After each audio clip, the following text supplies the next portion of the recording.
How do you describe your relationship with Joe Budden? I mean, listen, me and Joe Budden aren't, we're not friends like that. We're not like, we didn't go to the same fucking high school or something, you know what I'm saying? So I get that part. But when I'm out here flying around to different places and doing interviews and trying to use my platform to pump up Slaughterhouse every chance I get, and you're using your platform to fucking trash me, and I'm one of the things that keeps this ship moving. Do you know what I'm saying? So you're doing something, you got a voice in hip hop, so you actually could be affecting this ship a little bit. You know what I'm saying? Because you don't owe me nothing. But I've never gotten a fucking interview and been like, Joe Budden's shit is fucking trash. That last album he put out is fucking trash. So that's kind of the attitude I took to this whole album. Kamikaze is like, all right, what if I give everybody my opinion about them?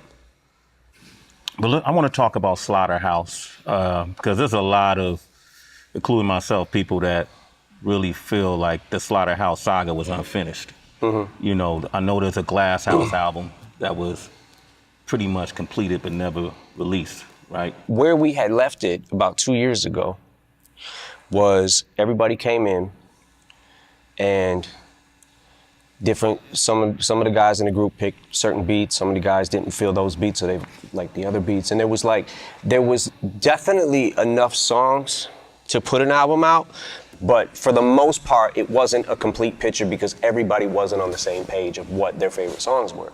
So I thought they were gonna go back home, regroup, and try to make a few more songs. I didn't hear anything from that, and then at that point I started getting really deep into Revival. I was recording every day. So a couple months go by, and from what I understand it to be, what I was told, I didn't hear this firsthand, but Joe said, Slaughterhouse ain't hot right now, we don't have a buzz, we need to put out a mixtape. From that point, everybody started branching out. Royce went and did his album, Prime. Like, everybody started doing their own kind of solo shit. So I thought they were just happy with that.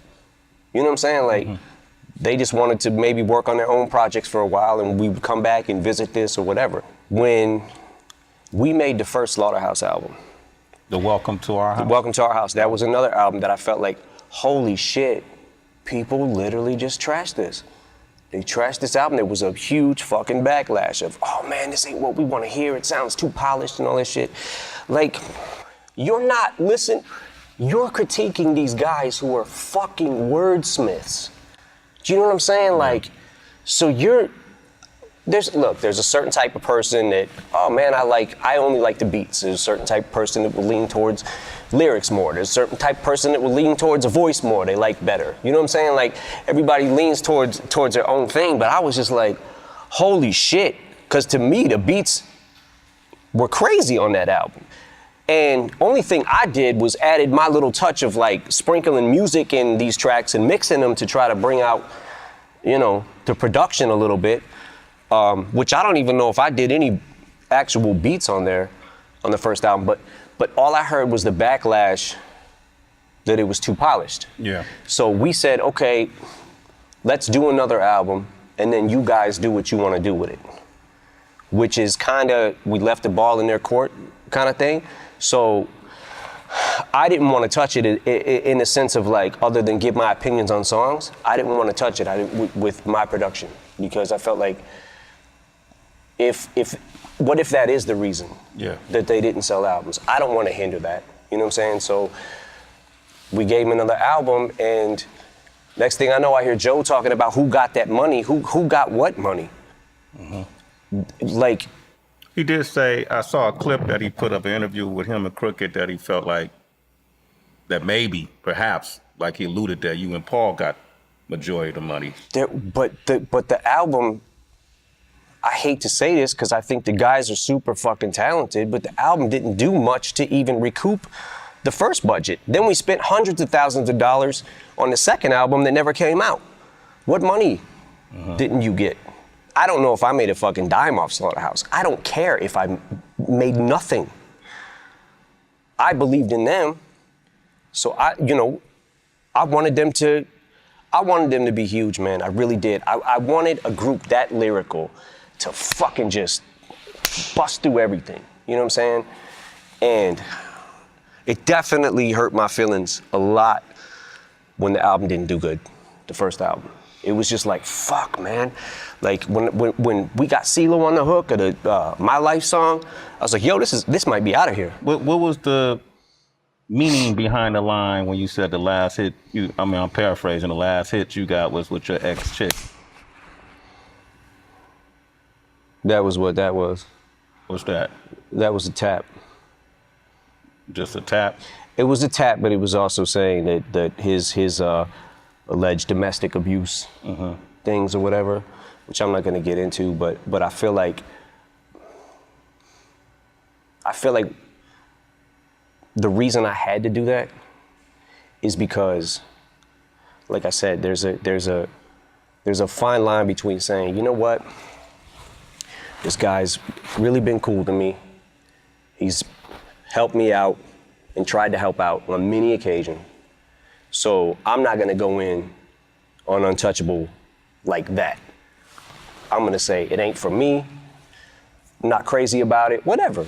But to be the worst song you've ever heard in your life, have you listened to your own shit? Do you not listen back? Because if that's the worst fucking song you've ever heard in your life, I don't know. Yeah, that's interesting. So we'll never see that Glass House album, probably, as far as you know. I don't know. I don't have the answer to that. I want to just make it clear, though, that aside from the Joe shit, I think that Slaughterhouse is one of the best rap groups ever to ever happen. But that being said, I wish their first album would have connected. Yeah. To more people than it did. I don't, to this day, I still don't. Me and Paul are like, what the fuck happened? You know what I'm saying? Like, but look, man, everybody's not gonna like everything you put out all the time, so. That was a dream team of MCs, though, and I think a lot to what you're saying in regards to why aren't people reacting to these wordsmiths is that's how we came up, you know, and honestly, what people may not realize is that's what really separated hip-hop from R&B, rock and roll, and other genres was our ability to bend words to create patterns that made it unique to our genre specifically, which it seems like it's something that doesn't get any credibility. People don't not everybody put a whole lot into that. Now, they don't give a lot of credence to that, you know, which is probably Slaughterhouse could have been a victim of that kind of ideology. You also, in this album, you went in on MGK. You guys had a discrepancy. He mentioned it in his response song, Rap Devil, you know, that let's call Sway and ask him why I can't get on Shade 4-5.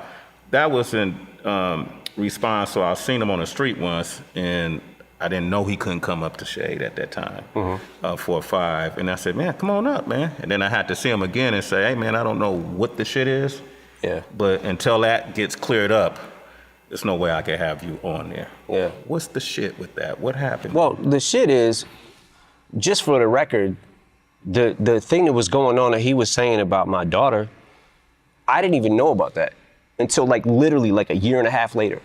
Okay. It never hit my radar. And then one day, you know, you go down the fucking wormhole of YouTube and whatever, right? So I see Machine Gun Kelly talks about Eminem's daughter, whatever, right? So what the fuck? Click on it. Like, yo, why is he? Then he starts doing a press run, basically, about Haley. I'm like, what the fuck? Yo, my man better chill, right? So that's not why I dissed him. The reason I dissed him is actually a lot more petty than that. Okay. The reason that I dissed him is because he got on. First when he said, I'm the greatest rapper alive since my favorite rapper banned me from Shade 45 or whatever he said, right? Like I'm trying to hinder his career. So I don't give a fuck about your career. You think I actually fucking think about you? You know how many fucking rappers that are better than you? You're not even in the fucking conversation. I don't care if you fucking blow or if you don't blow. It doesn't matter to me. But then when you get on Tech Nine's album and you start sending shots and people start hitting me up, yo, Machine Gun dissed you, he just dissed you, he dissed you. I'm like, I listen to it, I'm like, did he really diss me though? I keep listening to it. Y'all just rap, you not gods. And then somebody sends me a screenshot of his Twitter. And it says, had some shit to get off my chest. You just rap, you not God. Some shit like that. Yeah. And I was like. A reference to the Rap God song? Yeah. So I'm like, on the song he said, y'all just rap, you not gods. And on Twitter he said, you just rap, you not God. Had some shit to get off my chest. And I'm seeing, and by the way, this was on the heels of the freestyle he had just did about Shade 45. It's like, shut the fuck up. Shut the fuck up. Now I'm in this fucking weird thing because I'm like, I gotta answer this motherfucker. And every time I do that, it makes that person as irrelevant as people say I am in hip hop. Yeah. I make them bigger by getting into this thing where I'm like, I want to destroy him, but I also don't want to make him bigger. Do you know what I'm saying? Yeah. Because now you're a fucking enemy. So I'll leave it at that. I'm not sure exactly what I'm gonna do at this point right now because I'm still kind of waiting to see what. You haven't heard his Rap Devil response? No, I heard it. What do you think of it? It's not bad for him. Mm-hmm. He has some good lines in it. Did y'all really call Interscope to try to shelve his? Fuck no. I never made a fucking call, made a call to Diddy, really? Yeah. I got Diddy's number, just hit him up. Yo, Diddy, what up? Never happened. It didn't feel like a diss to me, it just felt like pitiful. I'm like, oh, fuck. Now I'm feeling bad for something I didn't even have to do with. So that's how that happened. So he made a reply to my reply. So regardless of what the fuck he wants to say, oh, it's from 6 years ago. Motherfucker, shut the fuck up. Shut the fuck up. Wait. I'm telling you the reason I dissed you now. Yeah. I'm telling you. And I'm gonna sit back and I'm gonna wait for a second just to see, because if people start firing off and I try to answer every fucking body that I dissed on Kamikaze or had words about, I'm gonna be going the next 5 fucking years making diss song after diss song. You know what I'm saying? So, yeah. Like. You're gonna get hit though. Dre's all over this project? Dre's input was all over it. There's a couple songs that he kind of deaded them just because he didn't have a good reaction to them, and he also felt like one of them was going a little far. A song? Hey, man. What does that mean? Like, how far did it go? It definitely went too far.